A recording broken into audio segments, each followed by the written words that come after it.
yeah, we hope to tell you about how we can learn and use an integrated human neural organoid atlas, which was one of the outcomes of our work for Inter. And yeah, let's jump right in. So we are very, as are many here, very interested in human development, in particular human brain development, that you can see.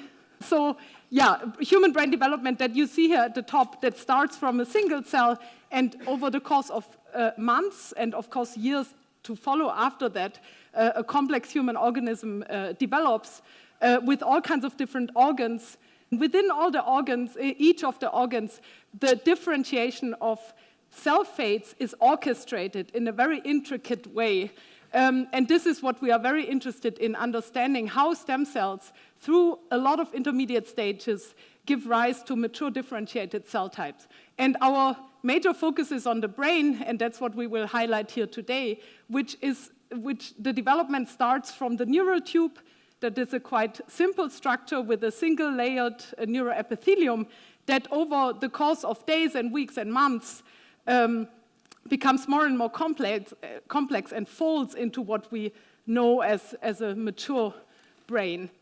And it's actually a very exciting time. As you all know, everyone in for Inter working actually with in vitro model systems that model human development.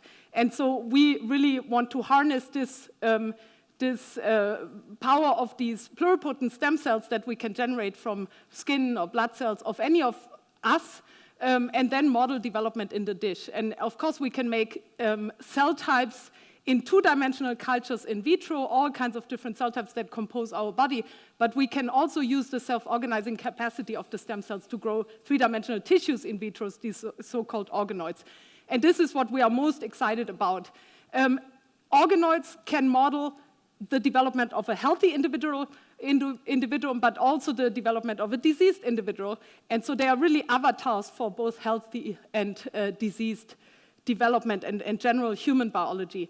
And so these are other features of organoids that really allow us to address new questions. So they give us access to difficult embryonic time points, very early time points. We can make time course measurements for a given individual. So for any of you, we could actually track how the brain organoid develops over time. We can make perturbations. We can genetically modify them. We can also change the environment of these tissues. And as doing so, we can do high-throughput screening with them. They are also very modular, so we can add a component or leave out a component and see what would that do to the development. So we will come to that later. We can model disease and also study inter-individual variation. So how does the brain organoid develop differently in me than in any of you? How is that maybe linked to genetic variation? And so we will focus on brain development, and many of you know this model system, these human neural organoids. And so we start from pluripotent stem cells, we aggregate them in the embryoid bodies that can give rise to any germ layer, but then we induce neuroectodermal fate, and then we let the tissue pretty much self-differentiate in a neural differentiation media. And what we get at the end here at day 60, a cross-section through such an organoid stained for a neuronal and radionuclear marker, you can see that there is actually very interesting structure of the organoid where we have this layered architecture of what would resemble a human cortex with radionuclear cells lining the ventricle and CTIP2 positive deep layer early born neurons marking this cortical plate. And here you can see a movie play of how this organoid develops, really tracking live the development of such an organoid. Yeah, so this is very interesting, and now we can actually access these very early time points and even track them live. What can be done as well is to actually guide development. So in this case, we let the tissue do all the job. We actually know that the tissue patterns itself, but we can also guide it with morphogens that we can provide, and so all kinds of different protocols have been developed, making forebrain, midbrain, hindbrain organoids, thalamus, striatum, a lot of different brain regions have been made. Yeah, so this is another way to guide them. And so how can we now use these opportunities to use the organoids to study all these different aspects? We think we need very powerful single-cell technologies. Because these are complex tissues, we really need to look at the single cell at a time and ideally get as many features measured for that single cell and actually all cells in the organoid. So we want high throughput and high content measurements on the single cell level. And I want to show you a few of the technologies we have applied to organoids and kind of implemented for organoids and what we learned from them. So I want to start here where we generated an atlas of brain organoid development starting from day 4, so very early, the embryonic body, to day 60, so a 2-month-old organoid where we have progenitors and neurons present. And you can see a very dense time course here. What we did is we measured RNA, so the transcriptome on the single cell level, but also the accessible chromatin. And we did this in a paired manner. From the same suspension, we measured both features. We also had some multi-omic measurements where for the same individual cell, we would measure both. And we can integrate across the modalities using bipartite matching. And so what you see here is now the atlas embedded in using dimensionality reduction in a UMAP embedding where we move from the pluripotent states through a lot of progenitor states, neuroectoderm, neuroepithelium. Then there are these radial glia cells that emerge, and they give rise to these 3 branches that you see, and they reflect different neurons, neuron types, which are in different brain regions. So we have actually the dorsal telencephalon, the excitatory neurons in the cortex. We have the ventral telencephalon, the inhibitor neurons in the ganglionic eminences. And in the middle is the beginning of non-telencephalic regions, neurons emerging. This contains diencephalon, mid, and hindbrain. Of course, this will further diverge at later time points. We can use tools, computational tools, to actually understand where in this really big trunk of this embedding, these progenitors already start to restrict to any of the given neuronal final fates.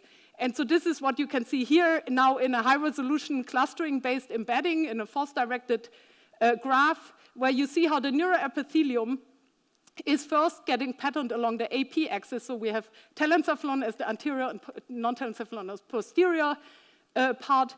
And then later on, we see dorsoventral patterning, which is also what we know from development. There is this kind of temporal course of first AP, then DV patterning. So actually, what we also did is we can not just measure accessible chromatin on a single cell level, we can also look at histone modifications on the single cell level. This is using cut and tag on the single cell level. So whereas in ATAC-seq, you guide the transposase, the TN5 transposase, to all the accessible parts of the genome, and it introduces cuts and adapters that you use later on. Here, we guide the TN5 using antibodies to these histone modifications. In this case, H3K27 acetylation, which is a mark of active enhancers, H3K4 trimethylation marking active enhancers and promoters, and then H3K27 trimethylation, which marks the repressed chromatin. And so in this case, for the same pool of cells, we measured all these chromatin modalities, epigenomic modalities, and single-cell RNA-seq. And again, I didn't mention him earlier, but Jonas Fleck has done all the computation here, integrating across all these modalities to come up with this atlas that now has these epigenetic and RNA measurements included in each of these high-resolution clusters. And yeah, so this is quite exciting to now see actually how potentially, how the epigenome prepares for the expression of a gene later on. And so with all these multi-omic measurements, what we can do is we can actually try to learn gene regulatory networks that underlie the development of the organoids and the specification of these fates. So what we do here is, or what we have is, we have the measurement of the expression of any gene, including transcription factors. We also know whether the the binding motifs of these transcription factors are accessible for the transcription factor to bind. And then we know whether the target gene that it would control if it binds is actually expressed or not. And so we can model the relationship between these three features, the TF expression, target gene expression, and binding site accessibility. In this case, Jonas developed this tool called Pando that then infers this gene regulatory network that is shown here just for transcription factors. So each dot is a transcription factor. The size of the dot tells you how big of a regulome it has. So how many genes does it control downstream? And you see the links between these factors based on their interaction. Are they controlling each other, either activating or also repressing each other? And actually, if we zoom in, we can actually trim this network based on accessibility and expression in different branches in our network, so in the cortex, in the ganglionic eminence, or the non-telencephalon, so you see different parts of this network is active. We can also pull out transcription factors that really control the emergence of any of the regions. And what to do with this type of data now, so far what I showed you is really a computationally inferred gene regulatory network. How meaningful is that? So what we did next was to actually try to perturb this network, try to knock out transcription factors and see how the cells respond, how does brain organoid development change. And so this is what we did here. We used a pooled approach where we would bring into an IPS line that has an inducible Cas9 lentiviral vectors that contain guide RNAs targeting 20 transcription factors. For each transcription factor, 3 guides. So we would bring 60 guides into these cells, each cell seeing one of them, and then we have a mosaic pool of IPS cells where there are different wild-type and knockout genotypes, and then from this pool, we make mosaic organoids. We grow them up to 2 months and then do single-cell RNA-seq. We can detect the state of the cells with the transcriptomes and also detect whether a guide was there, which means there was a putative knockout. And so when we do this, this is the data we get from this experiment at 2 months for many organoids. We again have these 3 major branches that are progenitors and neurons in these 3 major regions that are present at that point. And now we can ask for any given knockout. So the cells here are labeled by color, by the guides, by the gene that was targeted. It's really a confetti plot. You don't see much, but now we can measure, did the knockout of any of the genes lead to an enrichment or depletion of any of these cell types or regions. And we can indeed see that some knockouts lead to full depletion of the cortex, enrichment of ganglionic eminence. There are other genes that lead to a depletion of cortex, but enrichment of cortex, so they seem to be maybe repressing cortical fate. And just showing 2 examples, GLI3 and HAS1 with really opposite effects. GLI3 guides are depleted from cortex, HAS1 guides are enriched in the cortex. And just to follow up on one of these, GLI3, this is a known mediator of sonic hedgehog signaling. A lot is known about this gene, but it was really cool now in really isogenic knockouts, where every cell in an organoid has a knockout, or there are control cells that don't have any knockout.